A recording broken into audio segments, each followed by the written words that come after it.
Hey, everybody. Welcome back to Chris Anderson Comics. I'm Chris Anderson of Chris Anderson Comics. I'm here with a really good friend, and I'm so excited to get a chance to talk to him. Zander Cannon, how you doing, man? Good, great. Thanks for having me, Chris. Yeah, man. We always have good conversations whenever we get the chance to do it, and I'm excited to talk about your latest book, Sleep. Oh, I need sleep. right. So Yeah, badly. it's just wish fulfillment. Yeah, there's nothing in here. It just says go to bed. Right, go to bed. It's your excuse. Yeah. So you just got off of like how many years were you doing Kaiju Max? 7 years, 36 issues. So Ooh. it's a record for me. You know what I mean? Like Yeah. that's certainly the longest I've ever done one project. Yeah. By a factor of about 3. Yeah, that and it's such a great book. It's an epic, world building masterpiece of prison life and kaiju. Like who wouldn't want to read all of that? Right. When you tell people the premise, it very quickly sorts it into will read and won't read. Like people are either like, oh yeah, or people are like, not for me. Yeah. That sounds stupid. Right, yeah. It either sounds so silly that you're like, I couldn't take it seriously even if you wrote it seriously. And sometimes people are like, I don't care what it is. I want to just see the giant monsters, be sad. Right. Like, good, that's what we got. Or like, I think it hit probably at like a weirdly at a perfect time, because I think Orange is the New Black was like in the zeitgeist of everybody, and it was an easy point to kind of tell people like, oh, it's like Orange is the New Black meets Godzilla. Yeah. And people were kind of like broke their brain a little bit. And, like you said, so either some people, when their brains break, they need to see what the hell that is, or they just are like, I can't, and walk away. But, the lucky people who said, I need to see what that is, probably read it and went, hey, everybody else, you got to check this thing out. Right. And, and of course, like it doesn't, it didn't end up really being like what I thought it was going to be like. Like when we pitched it, I was like, it's like Oz. It's like HBO's Oz. Because that was still, recent enough that I think people now don't necessarily think of it. And I intended it to be much more harsh the way that Oz was. Yeah. But I realized pretty soon that I was like, that really is cutting into the charm of this, like this is really taking away from. And so I really lightened it up to a degree. I lightened up the unpleasantness and made it a little sadder. Yeah. Which like it's just, you're just threading a needle here, right? Yeah. But people are attracted to sadness. That's why like sad songs do so well, Yeah, and and part of it is like, well, that's what I'm like. I'm sorry, that's what all my comics are like. They're going to be a little bit melancholy at the very least. Right. This one's no exception, and so it's funny. I think it was a big time saver when you realize what are the things that I'm going to do automatically. Yeah. I'm not going to worry about those. I'll just do them on the day. And then there's some, and then it's like, okay, well then so you come up with the plot, and you come up with the structure, and you come up with the the artistic sort of bent to it or whatever, and let the other stuff kind of, let the chips fall where they may. Yeah. So you sat with that book, working on it for a long time, and coming out, getting ready to do your next story, you did a complete 360. There's not 100 million characters. There's not 100 million colors either. Right, exactly. And I think that it's been a minute since I looked at it. It was pretty flat colored, right? Not super rendered.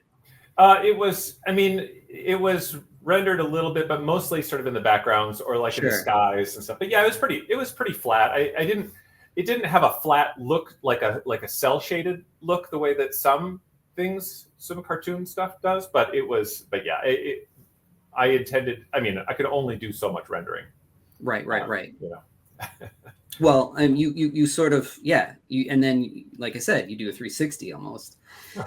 Sleep is told in black and white with spot color, and you are able to you were able to, like, the thing that struck me the most actually was like the atmosphere that you were able to like render in the black and white.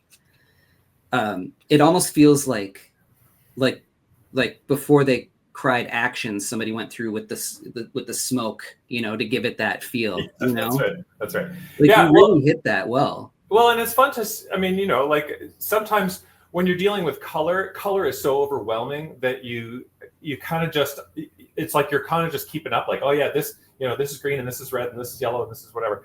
But with this, it's like, when there's no color to be mentioned, and only a couple things are even like a darker gray, everything has to be about lighting. And that's kind of fun, because it's like, oh, I was doing a lot of like lighting that I would only have done in Kaiju Max if it were really integral to the scene, like, right.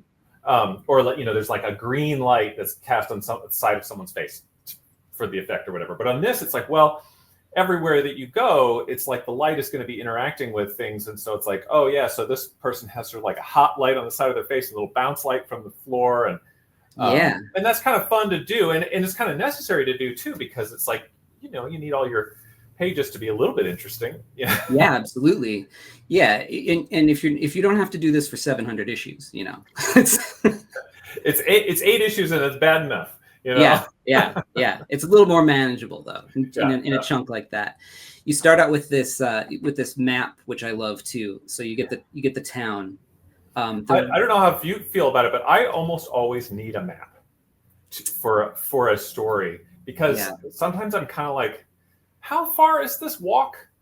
Or like, what's next door to this? Or I mean, you can jump time, but you definitely need to know where things are in relation to each other. Yeah, and I mean, Kaiju Max obviously could skip around through from scene to scene, and like group of people to group of people, and whereas this is like, well, this is one person, so we're kind of following him wherever he goes. So I kind of need to know, like, even just broadly, where each part of the town is and where his house is and all that sort of stuff. Right. And so, yeah, like it's an interesting. I do really feel like that kicks things into gear, where it's like, oh, I know where this is taking place, and I know how everything is in relation to each other. The thing I love about this book too is that this is the first issue. It's the setup. You're kind of introducing characters, and you're kind of introducing what is happening in this town that is the mystery that will unfold. And you're telling it in black and white, and you have this spot color, and then most comics, readers will go, they buy their Batman comic, they go home, they read it, it's straightforward, they put it down, it's done. Right. This book invites you to spend more time with it and to take a deeper look at it. Because on its surface, you read the story and it's a setup, right? It's a setup for what's going to happen, and you can't, and then you'd be like, okay, I'm going to wait for issue 2 to find out what happens. But then you go ahead in the back and sort of talk about, well, wait a second, maybe there are clues to what's happening, and your rendering, of everything just makes you want to sit and pause with it and just like look at the beautiful pictures too. But you just, even with the map, okay, well, here I've got, there's this bit of red here. What's that all about? What's going on? Yeah. Indeed, what is that all about? Yeah, right. I mean, I think so the part of my brain, doing Top 10, doing Kaiju Max, doing all these books where it's like, here's your yuck little jokes in the background, like, haha, there's, whatever, Mr. Fantastic who's rubbernecking from a car in a car accident in Top 10 or whatever. And then a bunch of like references to old monster movies in Kaiju Max.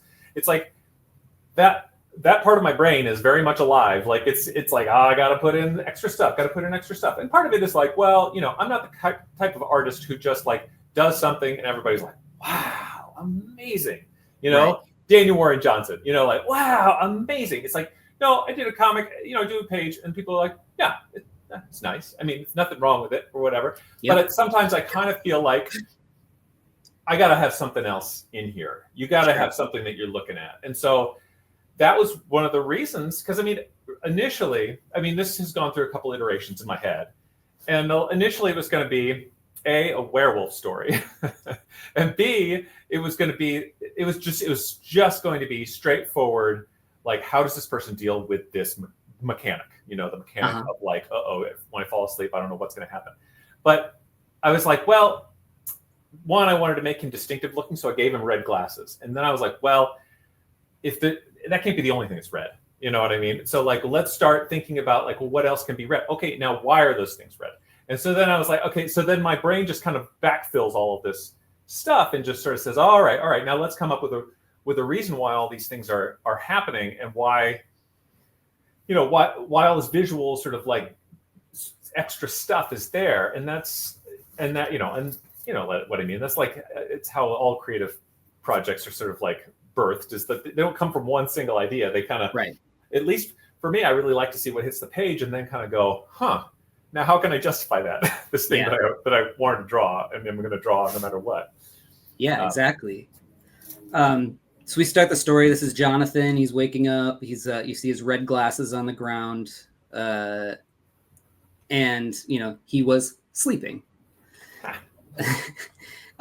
You know, gets a call. You get these like sort of just moments of you know, the daily life as he's on the phone, you know, scooping the kitty litter, realizes that the door is wide open and the cat got out. He fell asleep and missed a date with his friends, right? Before he's late. He's just late for church. Right. He's late for church. And they're like, well, do you know what happened? Like, something happened outside. I can't believe that you slept through it. And he's like, well, I don't know. What are you talking about? Someone killed him. I guess there's some sort of wild animal that killed a bunch of cows. You got to go find a cat. You know, and he sees the cop go by, and then, you know, just you're playing you're playing with the red, but you're also playing with this negative space with the white. I feel like too, like low key, you know, it really attracts you because, you know, you're meant to look at this cop car and it's or just the outside world, and it's lit so brightly compared to everything else, you know? Well, yeah. Who wants to draw all that extra stuff out there anyway? So you're just like, the camera just can't handle it, you know? Just too. And it has the added effect of adding to this storytelling, right? Yeah. Well, and I think, and I mean, from a storytelling point of view, I think that like, you can overwhelm yourself with like putting details, you know, this far in the background, this far in the background, this far in the background. But I also think like, you know, like this, the effect of like, oh yeah, it's super bright outside in this world that's basically like, you know, mid gray and slightly darker gray and crosshatched. But then also like, you realize how little is required to give a panel a sense of depth. Like in the, you know, on the right-hand page, the top right panel, it's like, we only need to see a little bit of the sidewalk and then this car that, you know how big a car is. And so it's that far away. And like that can really, like, that's all you need to establish that this isn't a flat panel, you know? Right. Sometimes people do panels that where the character's just kind of standing, you know, a foot back from, you know, the presumed panel edge and no background. And it's like, all you need to do is just have one little thing in the background and it'll give it that depth. Yeah. Know? So, yeah.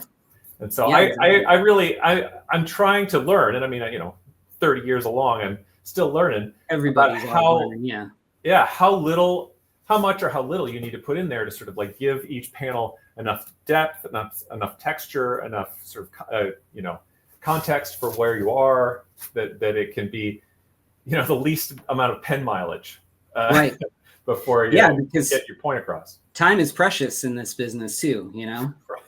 Right. You know, you got to get these things out. You need economy at some point. Yeah. So he goes outside and there's like these cute little entrails. Yeah, that's right. Nobody draws adorable entrails like Zander Cannon. Yeah, that's right. I mean, I love it. That's a brand. That's a brand you can build a career off of. Absolutely. I hope you make prints of that. Yeah. So yeah, he goes to church here, and then it's sort of like invites you to pay attention to the red, because it obviously it does stand out. But then you get it in these like interesting spots. Like there's all of a sudden there's like this little bit on the wall back here, right? Like it forces you to want to pay attention to it. So this is he goes and sits next to his friend Tabby here. And you know, they go to church. As they're sitting there, the native most famous person to ever come out of this small town, you know, Hippocrates, what is it, Nikolai or Nicoli? Nikolai, I don't know. Yeah, I mean, you don't know? Okay. I don't know. Who cares? It's a comic. You don't have to pronounce it. Whatever. But they call him Hip for short.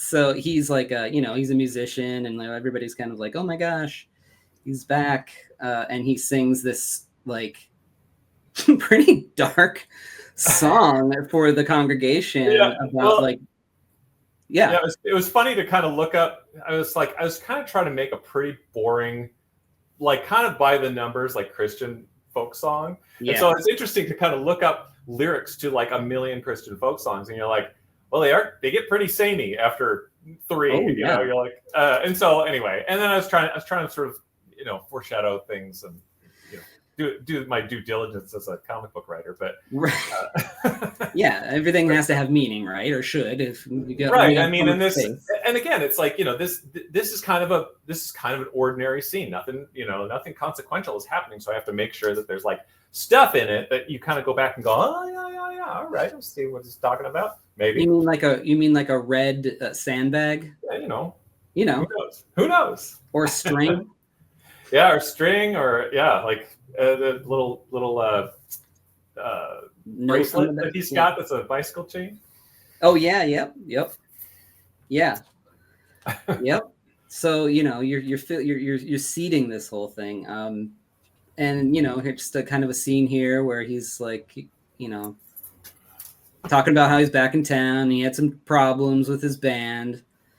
You know, I mean, yeah, like a lot of this stuff is just kind of like, you know, when you're writing a scene, again, not much is happening. It's really, I always kind of feel like it's nice to, let's really differentiate everybody's sort of like viewpoint on the world, you know, because there's no plot really being discussed here other than like, oh, he has to go work. But like, and this is why, you know, this is sort of like maybe part of the reason why he's back in town, you know, all that sort of stuff. But like, let's talk about, oh, this guy's always talking about never selling out, and this guy, you know, he's, you know, oh, you should tell him to shut up or join the Peace Corps or something, you know, like just getting like into characters' heads, and I think that's kind of fun. And you know, Chris, I don't know, when you're writing, I don't know if you do a full script or even just like full dialogue, but I don't do any of that. I basically lay out these pages and kind of do it on the fly. And that was kind of one of the reasons that I limited myself to doing 3 rows. Right. Is that I felt like, oh, okay, then things can kind of progress in a sort of like pretty sort of like set speed. You know what I mean? So that we're not doing, I mean, unless it really calls for it, there's really no big panels. It's only like when I'm telling you, hey, pay attention to this, or hey, we're really changing scenes now. So that's sort of the language of the book, right? It's the subconscious language that you're setting up for the reader going forward. You know, it's going to be paced like this. Yeah. You know, and it isn't deep or anything. It's just sort of like, no, it doesn't have to be, but yeah, I just kind of wanted people to sort of stop thinking about page layout or page design. Right. Because, you know, somebody else could do a book just the same way, but, you know, have 25 panels here, and they're going like this, and they're churning like that, and they're right, yeah, like a triangular panel, you know, just all over the place, like a crazy person's, you know, like a shotgun full of dimes or whatever, you know, like, you know, it's like all over the place. So I wanted to kind of ask you about this, and this is something that I didn't know until I just read your Comics Journal interview, which is. I didn't get a chance to finish it because Comics Journal's interviews are like 700 pages long. Yeah, forever. There's nothing to ask anybody after they do an interview with somebody. That's right. That's right. And we were doing that interview like out in the sun, and I'm like, oh, I'm so freaking hot. Yeah, I can't wait to get to the end because I'm sure it was like 12 beers in, just trying to stay cool, and it got real in the end. That's right. It got real. Yeah. I was very diplomatic the whole time. But I didn't realize that you had a huge part of your career, and I don't know if huge, but like a part of your career was as an uncredited layout artist for a lot of stuff at DC and during the Vertigo days and stuff. Yeah. And that's just sort of like a part of the process. I mean, laying out a story is, I think, the hardest part of the job. It's harder than drawing, and it's where the storytelling comes in. And so you obviously editors saw that you were good at telling a story and pacing a story, I mean, they didn't just like see it in my work. It was like I had been doing layouts. I ended up doing layouts for Top 10 when Gene Ha and I were working together, because that ended up being what Gene. That just sort of was like there was kind of an ongoing negotiation about like who does what, because Gene is so generous with his time and generous with his opportunities that he was like, oh yeah, we'll both work on it, and like I'll draw these types of characters and you draw these types of characters, and it's like it just was too back and forth, even though we were in like adjoining studios, but like it was too labor intensive. And so what we ended up doing is that I sort of like stepped back a little bit and just was doing layout. So anyway, then when Gene would do like work for DC later, he would ask me to come on and do some layouts, speed him up, and like I think it's an opportunity. He was being generous as an opportunity for me. It certainly worked. I got sort of my name in the editor's Rolodexes, and then they were kind of like, things would come up like, oh, Superboy's a little bit late, or is going to be late next month. Can you come and do layouts for this artist to speed them up? Or we're going to do this series where there's a bunch of different artists drawing different time periods, but we want it to be cohesive. Yeah. So we're going to do that. Or we got somebody who's new. They don't really know what, what the hell they're doing. Yeah. Whatever. And so could you do that? And it's like, and at the time I was finally like, you know what? I'd beat my head against a wall trying to write for DC with middling results, trying to draw for DC with almost no results. And like, this is the way that they want to interact with me. That sounds great. It's awesome practice. It's kind of nice to be like the guy who's saving the editor's butt. Yeah, they'll always call you back. Yeah, and I mean it was, and it was fun, and like, and I was, I was really working on trying to sort of, I mean, this is going a little bit far afield of what we were originally talking about, but taking the idiosyncrasies out of my work, out of my drawings, so that the artist, the final artist could put theirs in, because I didn't want it to look like my work. I wanted it to look, I wanted it to be like Alex Toth or David Mazzucchelli, these sort of like pure layouts, this sort of conventional superhero adventure story layouts that somebody could just jump in and go, oh yeah, well I like to put in like big like blobby muscles like Chris Anderson does, and and that can fit into the framework that I've sort of put out there. But anyway, it's great. It's great practice is the takeaway from it, which is like, yeah, it was awesome. It did thousands of pages of layouts, and it really helped. Well, so like just to take one more second to get a little further into that, were you looking at other people that like inspired the way that you did layouts, or did you come up with any sort of like hard rules for yourself? Because that layouts, like I said, it's probably I think it's one of the hardest things. And I'm always trying to figure out, the best way to tell a story. And I know that it's different from story to story, vibe to vibe. Mm-hmm. But, do you have any sort of things that you always keep in your head when you're doing layouts yourself? I don't know about, it's like, I don't know about rules, but I do try to,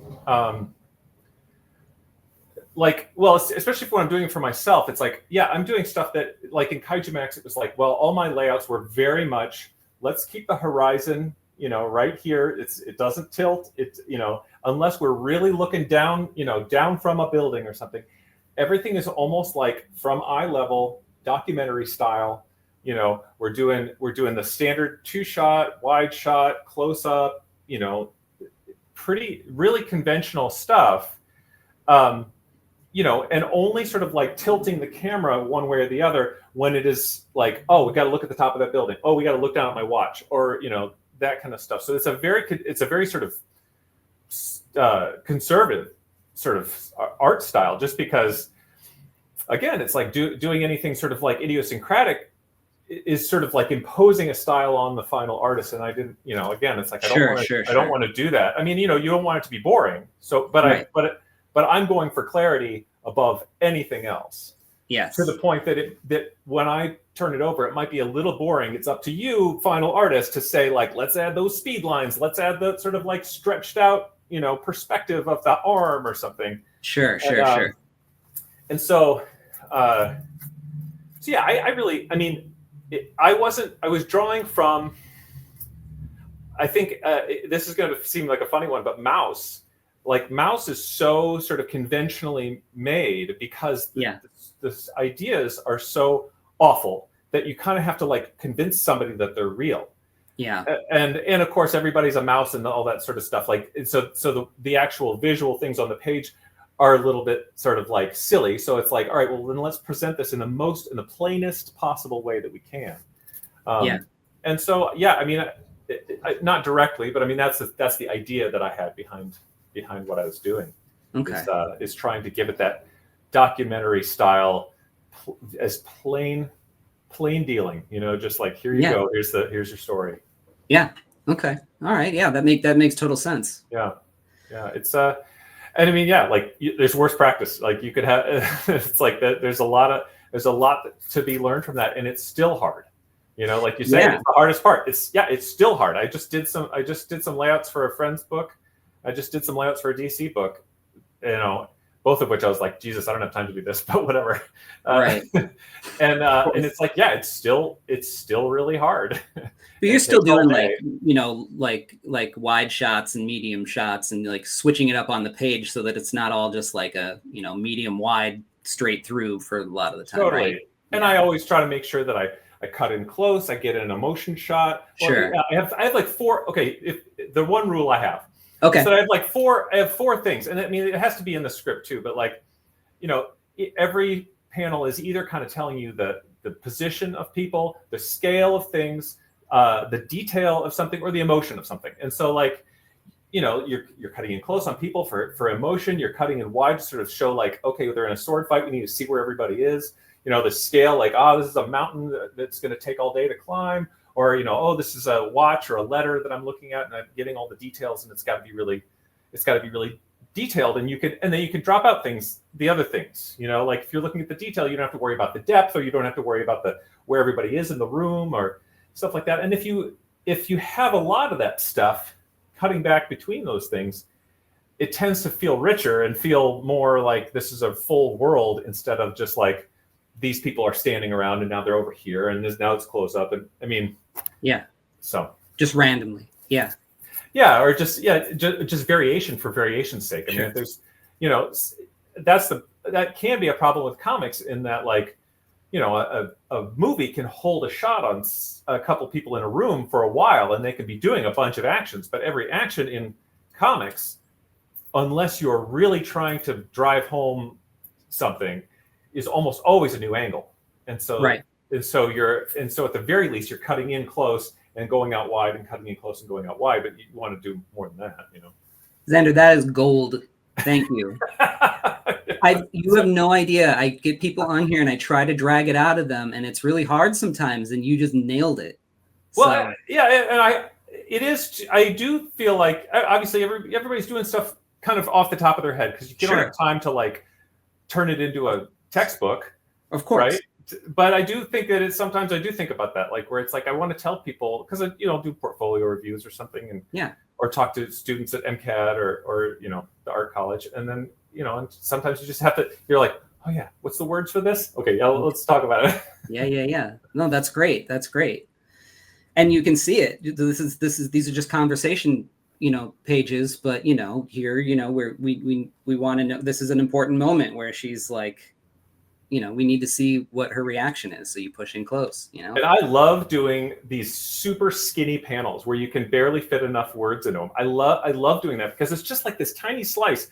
And then also like, how many panels are on that page? 3, 7, 8, 9 panels. But it doesn't necessarily feel like a 9-panel page, which can feel a little bit like tick-tock, tick-tock, tick-tock, tick-tock. But like, right. Yeah, then you can get these skinny little panels. You get a lot of information across, and the page can have 12 panels, and it doesn't necessarily feel cramped. Right. Because you had these tight little shots of these tight little dialogue balloons that you're like, yeah, I don't need any background. I could just sort of show him lighting a cigarette or whatever, and you can fill in the rest. Yeah. Great. No, that's great. And then okay, so we're moving on. Jonathan turns out works at a coffee shop. I immediately thought of, when I just read this really quickly, is it St. Paul? There's a Quixotic coffee or something like that. And I'll go there once in a while because trying to find a good cup of coffee in the Twin Cities has gotten better, but it was really hard for a long time. And so I had to I have always had to journey to go get a good cup of coffee. Yeah. And I looked at this and I was like, this is almost the same layout. I wonder if, but anyway.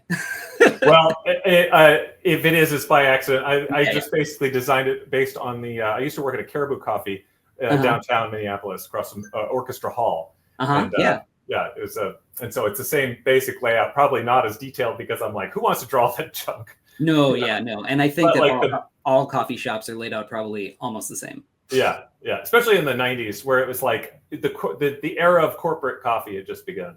Yes. And so we sort of introduced to some more characters. This older gentleman comes in and writes a check for his coffee, which I love. Because knowing where you are and knowing that you went to school in Iowa, in like a small town, and I have, my dad would be, I think he would have been 95 this year. And my mom is 88. So like she still writes checks for her groceries and gas and things like that. So you're going to have to go to a special counter for this. Yeah. And just the fact that there's something in there like this, is dear to me. I do like those little numbers at the bottom of the check, that I kind of had to look up and go like, oh yeah, how do you do those like special OCR type of letters? Yeah. And yeah, you don't even notice them, but it's like, oh, it adds that little thing where you're like, yes, this is a check. This is right. That is my signal to my brain that that's a check. Yeah, it's funny. A friend of mine was like, he's like, I was trying to figure out when this takes place because this guy's writing a check and coffee's so cheap, it's $1 whatever it is on there, and I'm like, yeah, and he goes, yeah, so I'm thinking it must be, I don't know, like 1997 or 1998, and I'm like, yeah, that's a good guess, but it also says 1996 on the check, like right above where you were looking. I was really trying hard to figure it out. In red, no less. Yeah, that's right. That was really smart, but like it's an easier question than that. I love it. So we get introduced to Dylan. He's the cop in this one horse town, and then we get introduced to Mrs. Miller right here. Yeah. And we find out that she's a former teacher. Yeah. And now owns this building. Yeah, it's funny again. It's like all these things are, there's plot stuff and there's lore stuff, and it's like, but a lot of it is just like, this is a character. I just wanted this character. They got to feel real. To feel really mean to this other character. So let's give them some history. And, and of course, like, it's fun to sort of go like, oh yeah, what's this person like? Oh yeah, she's kind of got a hip haircut, and she's got this. Oh, she's got a red earring. Oh, and she's got a scarf or whatever. Like, I don't know. Like, I like too that you can kind of go like, oh, all right. With all those things add up to, I know a person like that. Right. Exactly. I knew somebody like that. Yep. Same thing with like the cop who's wearing like those Oakleys, those like Blade Oakleys. Oh yeah. It's like, yeah, all right, we know who that is, basically. Yeah.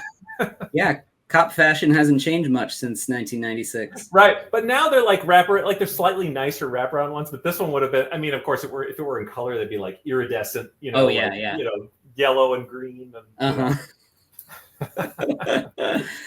I love it. Yeah, so they've got some history. You get some red on your earring here, you know.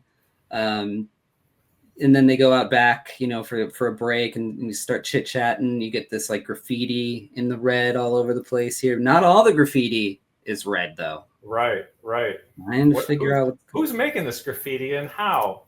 Yeah. So you know, they get to chatting. You got these great little things of him closing it out. You know, if anybody's ever worked retail ever, they know this. You know. Yeah, that was really. I think there's something really fun, and I don't know if you feel the same way, but I really like drawing detailed stuff. I mean, you got to look it up, and you're like, oh yeah, there's again like a texture to it, like that you can really. I mean, it's a huge pain in the butt to draw like $20 bills and stuff. Oh, I hate drawing money. Yeah, I'd never want to be a counterfeiter, but but like, oh yeah, like it's fun to sort of like to really put in that detail and really force people to kind of look at it and go like. You know, and again, it's like it's got those sound effects that kind of punctuate it, so you can kind of just pop right through it. It's like like in the sort of an Edgar Wright movie where they kind of did all those quick cuts. Yeah, it's like again, it's like it was kind of necessary because this story is kind of ordinary. It's following one person. We're gonna need a way to skip through time without like feeling like we're just not knowing what he's doing. It's like, all right, well, let's just skip through let's do these things like as a quick cut and say, all right, well, that's. You know, that's probably an hour's worth of stuff happening there. You know? Yeah, and it adds atmosphere and in things just to the story too. You know. Yeah.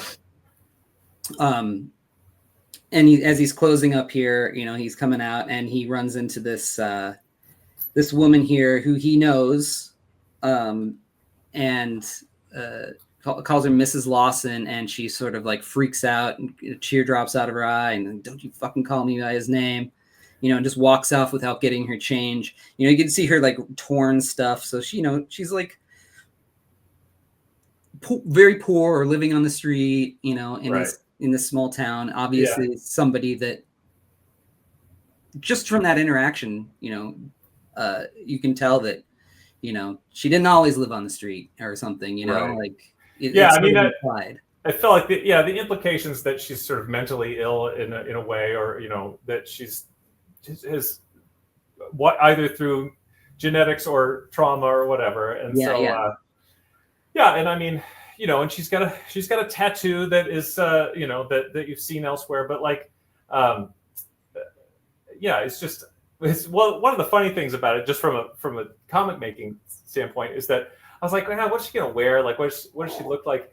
And so there's a character in Doonesbury called Alice, who's homeless, and she's sort of like the avatar for all of Gary Trudeau talking about homelessness in the United States, and so I was like, all right, well, let me look at her, and I basically ended up just copying her, copying that character into this comic that's about different stuff, you know, like that works. It's symbolism, right? Yeah. So. Alice, whatever her last name is. Yeah.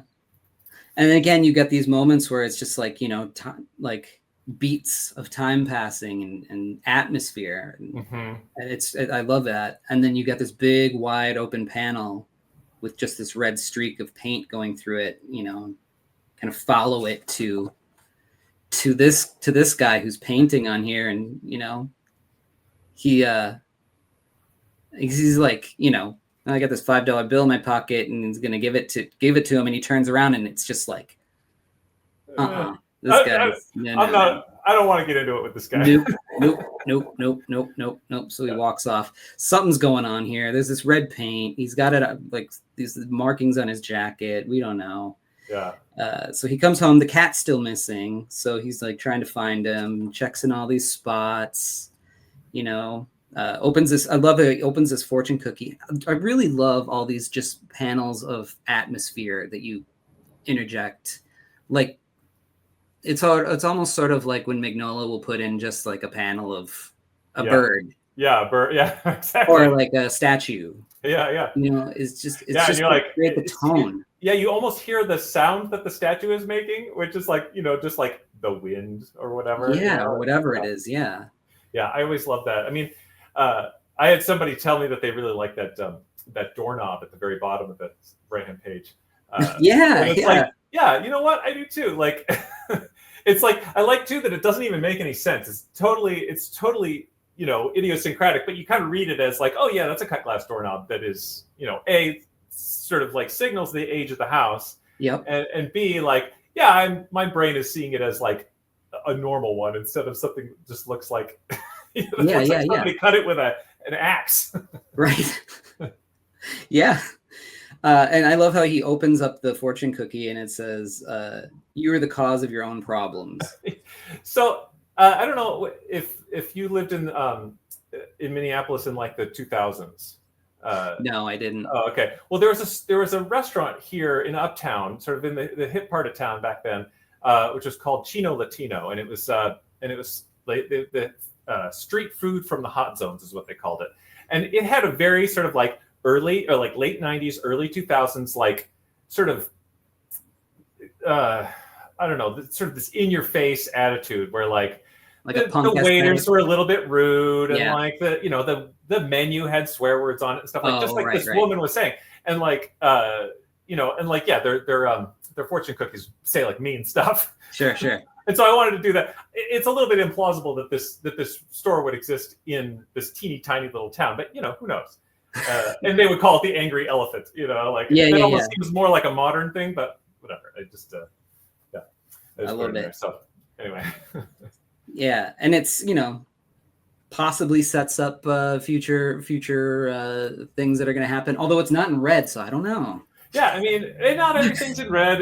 Like the things that are in red have a specific meaning and a specific origin that it's like it's unguessable at this point. Like there's going to be stuff that comes about once you do this. But anyway, again, it's like it's really fun to sort of like have to sort of figure out how to draw things in detail. Like, oh, like what does a fortune cookie look like when it's still in the wrapper? Oh, there's that little bit of like shine on the wrapper to sort of show that it's in there. Or like, what does that sort of standard broom look like from the top? Or what does a 90s TV look like? Or probably an 80s TV. Yeah. That stuff is so much fun to me. Still, once in a while, in the apartments, you'll see one like on the street here. Yeah, somebody's had that for a long time. Yeah, yeah. You're like, how could you stand it? Like, what could you watch on it? I guess I think it's just like furniture at that point. It's just like probably somebody very old lived there, and until you get to a certain age, you don't buy new things anymore, and whatever, it's broken, it's too heavy to carry out. Right.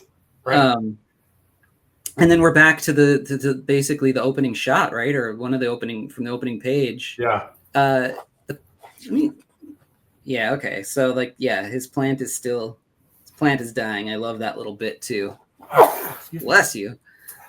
I love that added element, of dying plant. Yeah. Well, and I mean, and again, it's like there's a lot of sort of like stuff in here that again is fun to do. That's not strictly plot oriented. It's just sort of like kind of explaining why people are in certain situations. Like, I mean, why is he sleeping on the couch? And sort of the implications that his folks have died relatively recently. Now he has this house, and he doesn't really use all of it because he's 22 years old, and so he's just kind of like, well, I'm just going to kind of crash on the couch and kind of barely hold it together. You know what I mean? And we've all kind of been there for times and places in our life where it's just like, I don't really have it in me to sort of like figure out a whole life. I'm only in this apartment for the next 8 months or something like that. I'm just kind of like going to just go to work and just kind of see how everything falls into place. Yeah. I'll deal with it later. Yeah. And then of course we see, as we push in here, that Mitten's collar is Yeah, I've had a bunch of people complain to me about that. It's like, all right, About what? The cat? About the implication of the cat the cat. People do not like it when you harm animals. Yeah, I mean, I don't like people harming animals either. But in real life, definitely, I would say I'm against it. But yeah, generally I'm against like hurting other living beings in general, but in fiction. Yeah, but people do not like that. They do not No. like that at all. I mean, it's like you kill 100 people and they're like, but the cat, and it's like, all right, hang on. God, everybody. Yeah. It's really funny too. It's funny that I kind of forget that, and then you put it out and people are like, I'm mad.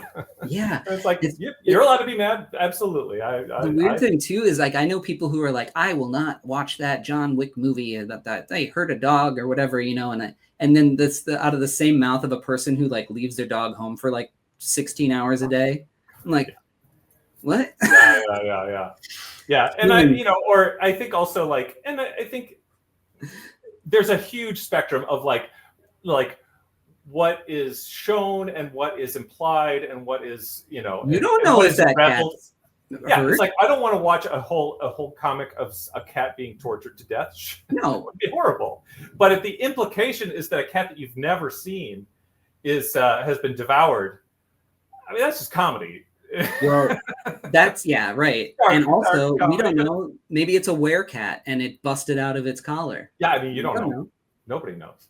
I mean, that if that's blood, it's not red. It could be dirt. That's true. Well, yeah. And again, like that was one of the reasons that I made this book in black and white, is so that the blood wouldn't be red, and so that the extreme gore to come, spoilers. Yeah. Not spoilers at all. That the extreme gore that is to come would not be. It wouldn't be reveling in it. I mean, it's like it's presenting it in a fairly frank way in a lot of situations, but it's also like, I think it would be pretty upsetting to see a dead person with like their neck torn open and red blood everywhere, and everything is sort of rendered out realistically. But when it's a black and white and maybe it's a little bit in shadow and like the blood is black, then you can kind of go, that's bad, all right. But like, but I'm not going to like shut the comic and put it away and say, this is from the devil and I will not have no part of it. You know what I mean? Right. So this isn't like the back room of an 80s video store kind of thing. This is more like George Romero choosing to film Return of the Living or Night of the Living Dead in black and white because, then the blood wouldn't be so. Right. Also, it's like, it's expensive to have a lighting rig that's going to be consistent every time. Yeah. That's my thing. I'm really just saving money. And actually, the funny thing is, like the person, the printing person that I talked to at Image, they're like, if you're just going to have two colors, let's just see if we can do this on two plates and see if we can save you some money. And they price it out, and it's like, oh no, it would be almost twice as much money to do two plates as it would to just do regular old 4-color printing. Oh, whoa. And so, yeah. And I think that's just a setup cost because because they don't do it. We got 1,000 books coming through that are doing it on a 4-color web press. Right. If we had to mess with it for yours, that's going to cost you. And so exactly. That's like it's the same reason that it's like impossible to get newsprint, right? Right. Exactly. Yeah, and so I just in a way that's great because it's like, oh well, there may be more colors that start to insinuate themselves. So we'll just see. So it's not, but it's in any case, it's nice to have that freedom. Yeah, and then you go into you got the letters column that you're and I hope that people actually use this. I really hope that they do. That they send you things. I love a letters column. Yeah, I mean, I do like it more as a Q&A than I do like someone going like, this comic's great. I'm like, thanks. Like that's interesting for people. But I love it when people are like, especially if it's comics related stuff, like I think in the second issue I have something about layouts and somebody's like, that's like the hardest thing, and I'm like, here we go. Let me break it down to a degree, Yeah, exactly. That's great. So you kind of talk a little bit about the book and how it came to be, and then you get this great conspiracy corner where you've got some people like chiming in, people that I assume that you I can probably take a wild guess to who that actually is. Yeah, and, I mean, it's Mark Waid, it's Matt Gint, and David Harper. Yep. And so it's it's like who else has read my comic before it came out? Yeah, exactly. Friends and So. I love this conspiracy corner. Are you going to keep this section going? Totally. And I've already, it's like I was just laying out issue 4's conspiracy corner because like I have enough.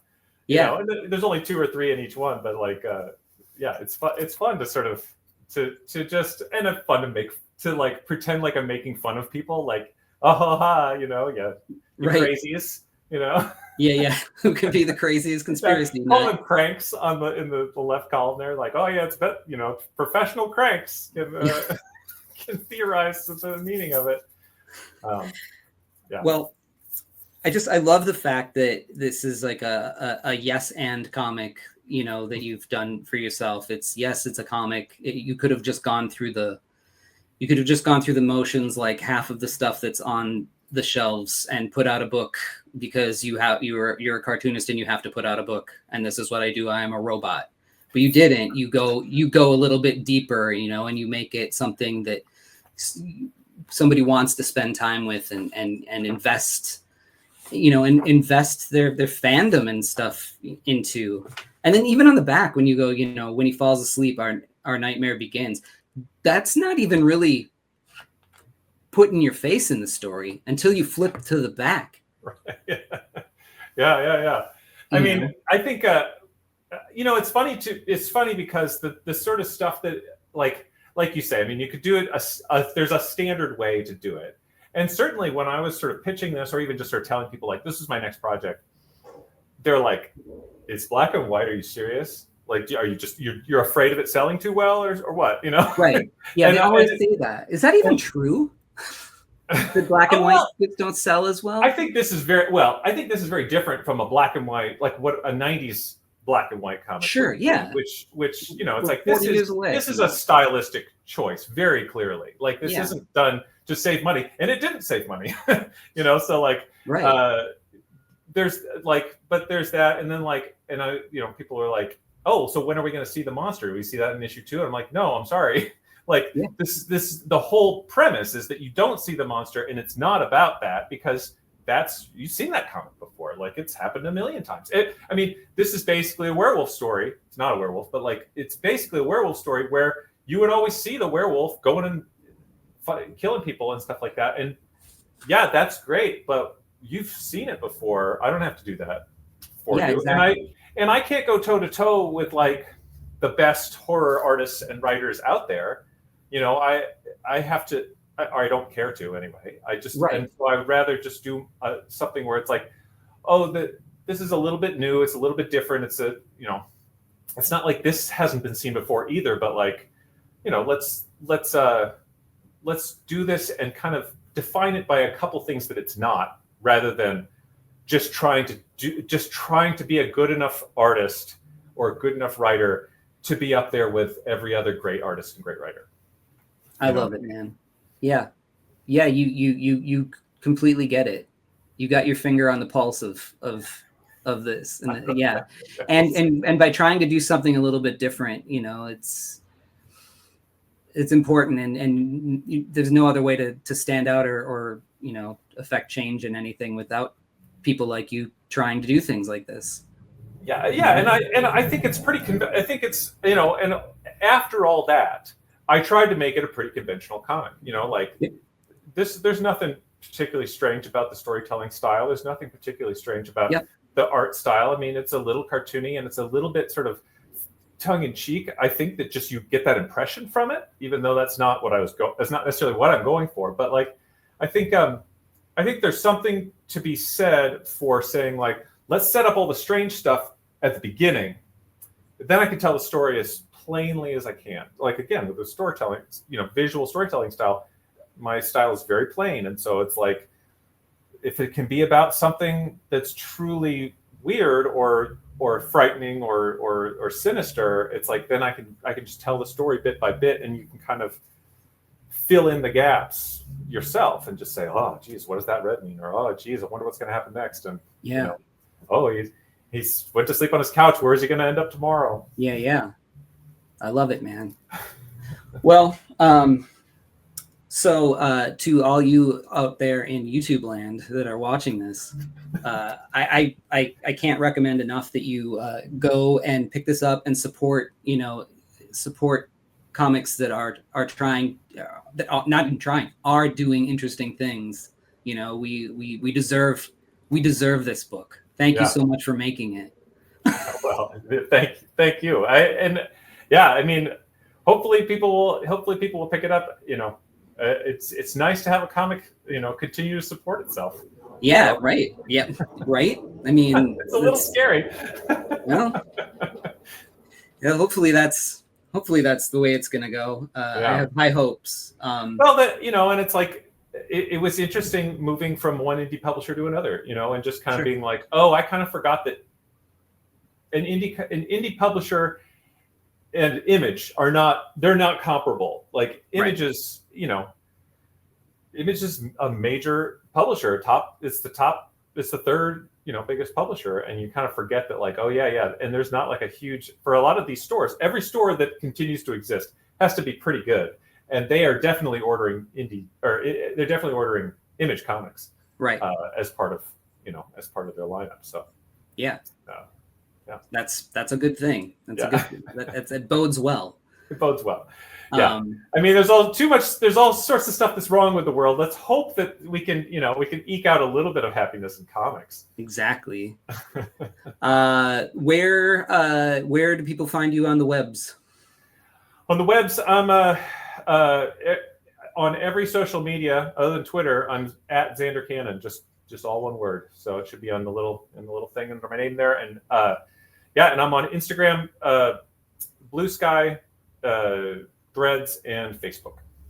And you're doing like super elaborate TikTok dances too, right? Over on. Oh yes, TikTok dances every day. No. Yeah. You go to 10 billion followers.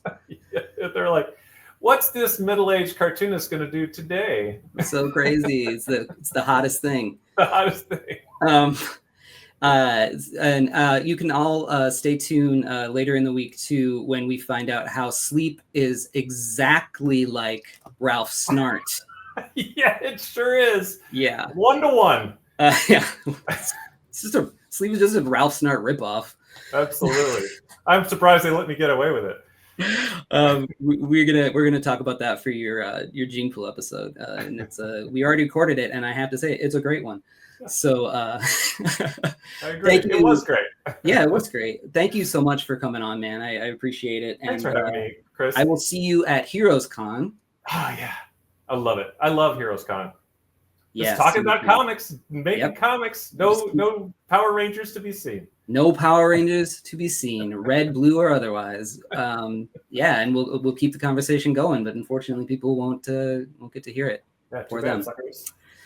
But thanks so much for coming on, man. Again, I really appreciate it, and I love this book so much, and I hope wish for all the success in the world. So thank you. All right, we'll talk to you later. All right. Yep. Bye. Join my Patreon to see my work before anyone else, plus score physical sketchbooks, mini comics, and commissions delivered right to your door, and reading my new books, Something Seems Off and Three-Headed Pigman, as they are made. Go to my website to order original art, commissions, and my books, Lost Angels, Spectral: A Showcase of Fear, Chaotic Neutral, and more. Gray Matter Drip, The Art of Chris Anderson, is available now from Cosmic Lion Productions. Here are the upcoming conventions I'll be at the time of this recording. And don't forget to like, follow, and subscribe. It helps spread the word. Thanks.